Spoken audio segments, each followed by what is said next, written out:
जय मसीह की दोस्तों, हमारे इस यूट्यूब चैनल में आपका फिर से एक बार स्वागत है। हमारे चैनल को सब्सक्राइब और शेयर करना ना भूलें ताकि परमेश्वर के हर पहलू, बाइबल के हर वचन का अर्थ और सारे रोचक रहस्य आपके सामने हो और दुनिया में परमेश्वर के राज्य की पहल हो सके। और बेल आइकॉन पर क्लिक करना ना भूलें, इससे आपको हमारे हर नए वीडियो के बारे में जानकारी प्राप्त होगी। इसलिए बढ़ते हैं आज के विषय की ओर। प्रार्थना से पहले आराधना की क्या ज़रूरत है? संगीत और गीत की क्या आवश्यकता है? क्या बिना संगीत के परमेश्वर प्रार्थना नहीं सुनता? तो मसीह संगीत का सहारा लेकर ही प्रार्थना क्यों करते हैं? इसका उत्तर हम बाइबल से जानेंगे। आपको पता है ऐसे कौन से स्वर्गदूत थे जो स्वर्ग से धरती पर गिरे थे? क्यों जब राजा दाऊद ने वीणा बजाई थी तो राजा शाऊल दुष्ट आत्माओं से आज़ाद हुआ था और अलीशा नामक नबी ने भविष्यवाणी के दौरान वीणा बजाने वाले को बुलाया था? और दाऊद से परमेश्वर इतना प्रेम क्यों करते थे? ये सभी बातें संगीत से जुड़ी हैं।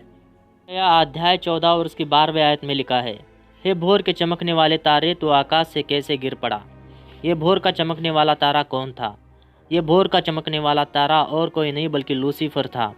यहेजकेल 28 और उसकी 14वीं आयत हमें ये बताती है कि शैतान पहले परमेश्वर का एक अभिषिक्त दूत था जो परमेश्वर के हुजूरी की रखवाली करता था।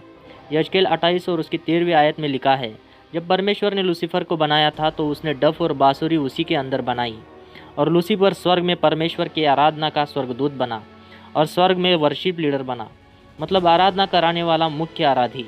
वो परमेश्वर के पर्वत पर रहता था और आग वाली चमकने वाली मणियों के बीच चलता फिरता था। ये स्वर्गदूत दूसरे स्वर्गदूतों की परमेश्वर की आराधना कराने में अगुवाई करता था। अय्यूब की पुस्तक उसके 38वें अध्याय में लिखा है, जब परमेश्वर की इस दुनिया की सृष्टि कर रहा था तब भोर के तारे यानी स्वर्गदूत एक संग आनंद से गाते थे और परमेश्वर की आराधना करते थे, जय जयकार करते थे। लूका अध्याय 10 और उसकी 8वीं आयत में लिखा है, यीशु ने कहा, मैं शैतान को बिजली की नाई स्वर्ग से गिरा हुआ देख रहा था। प्रकाशित वाक्य अध्याय 12 और उसकी 7वीं आयत में लिखा है, और फिर स्वर्ग में लड़ाई हुई। माइकल और उसके स्वर्गदूत अजगर से लड़ने को निकले और अजगर और उसके दूत उससे लड़े और तब लूसीफर और उसके दूतों को पृथ्वी पर गिरा दिया गया। जब वो लूसीफर पृथ्वी पर गिरा दिया गया तब उसके साथ 1/3 दूत उसके साथ गिरे। क्या आप जानते हैं 1/3 दूत लूसीफर के साथ जुड़े थे जो स्वर्ग में आराधना का काम करते थे, लेकिन लूसीफर के अहम भाव और खुद को परमेश्वर के स्थान पर रखने की चेष्टा करने के कारण लूसीफर के साथ वो भी स्वर्ग से गिरा दिए गए। और इसीलिए धरती पर संगीत बहुत शक्तिशाली है। ड्रग्स, सेक्स, शराब, ये सब संगीत से जुड़े हैं क्योंकि संगीत शैतान के साथ धरती पर उतरा था और स्वर्ग में अपनी संगीत को खो चुका था। बाकी स्वर्ग में स्वर्गदूत माइकल के पास युद्ध वाले स्वर्गदूत हैं, गैब्रियल के पास सेवा करने वाले स्वर्गदूत हैं और लूसीफर के पास वो दूत हैं जो स्वर्ग में आराधना करते थे। मतलब स्वर्ग ने संगीत को खो दिया जो परमेश्वर को बेहद पसंद है। इसके बाद स्वर्ग में सिर्फ परमेश्वर की स्तुति करने वाले देवदूत बाकी रह गए और संगीत खत्म हो गया था।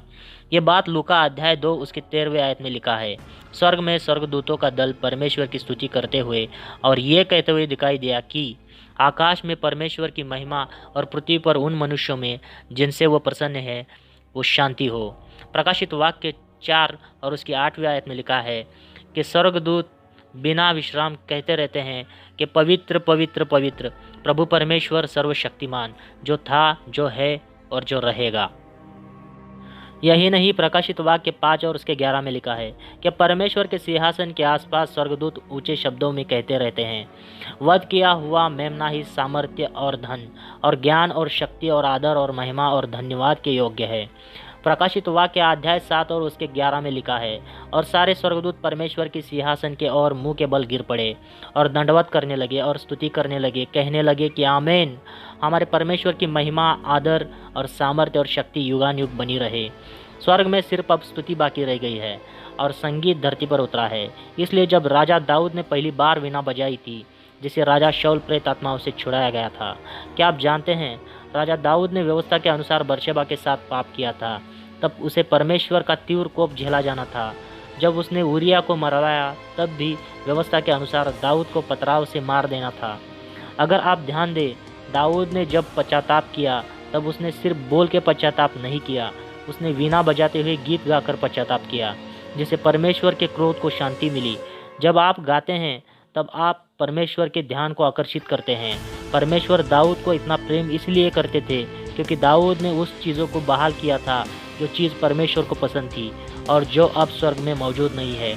मतलब संगीत। दाऊद ने गीतों को लिखा, भजन मंडली को बनाया, सार बजाने वालों को नियुक्त किया, जैसा स्वर्ग में होता था। इसीलिए हमें प्रार्थना के दौरान संगीत और आराधना की ज़रूरत होती है। आमीन। परमेश्वर की महिमा और कृपा सब पर बनती रहे। अगर आपको हमारा वीडियो अच्छा लगा हो तो हमारे चैनल को सब्सक्राइब करना ना भूलें और बेल आइकॉन पर क्लिक कीजिए। आमीन।